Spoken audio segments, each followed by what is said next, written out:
So your connection with Star Wars is actually from your brother, right? You said you both watch The Empire Strikes Back almost every weekend. What is it about The Empire Strikes Back that you enjoy? Because it's my dad's favorite movie too.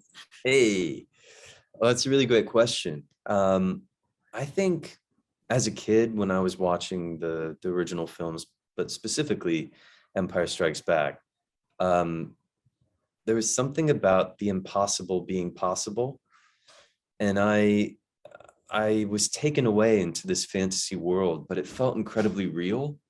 And it felt like, oh, that could happen one day. But it was also peopled with all these kind of extraordinary things. And then at the same time, the battle scene on Hoth with the AT-ATs and stuff, like I just loved that as a kid. I loved the snow. I thought, it was an amazing new planet to kind of be a part of. And it's right in the middle of that original trilogy, right? So you're really getting deeper into understanding why these characters are the way that they are. And yeah, I think that maybe was the reason. Okay. So you were born in Connecticut and you attended the College of William and Mary of Virginia, but then decided to go to the Royal Academy of Dramatic Art in London. What made you want to change professions? Great question. I'm still trying to figure that out, actually. um, I think I'd always done acting growing up, but I did it on the side. And then when I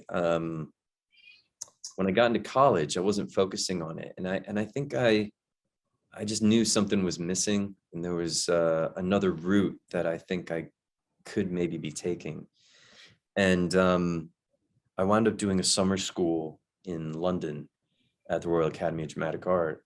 And honestly, Keith, it was like a light bulb universe moment. It was like somebody just went, you're in the right place. And I think specifically about that training was that it was a proper training. You get trained in Shakespeare and stage work and film work, and it was also very close to Europe. And I was always interested in European art. I studied a lot of art history, and so that was a big draw for me to be closer to Europe. But then also European film.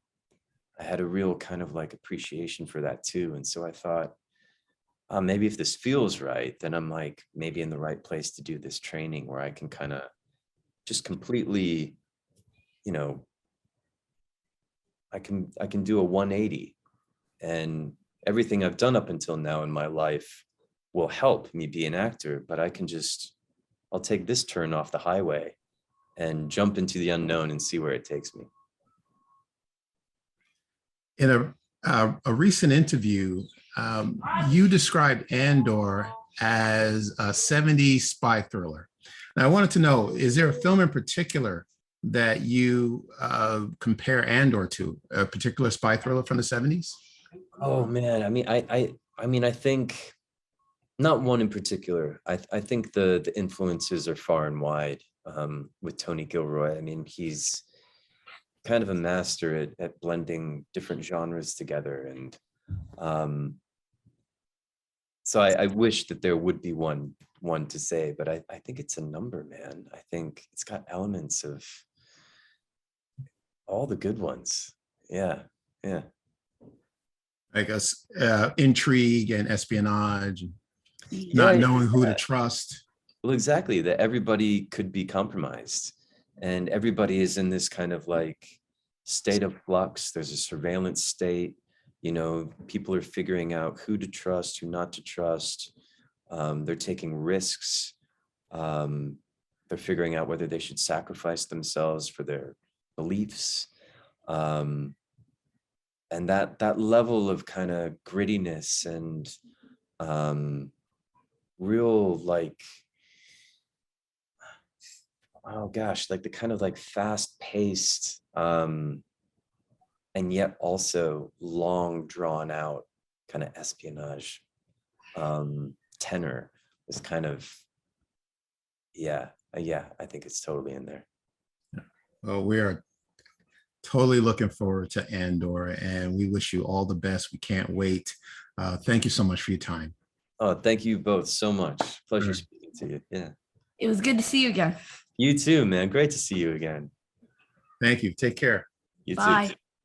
See ya.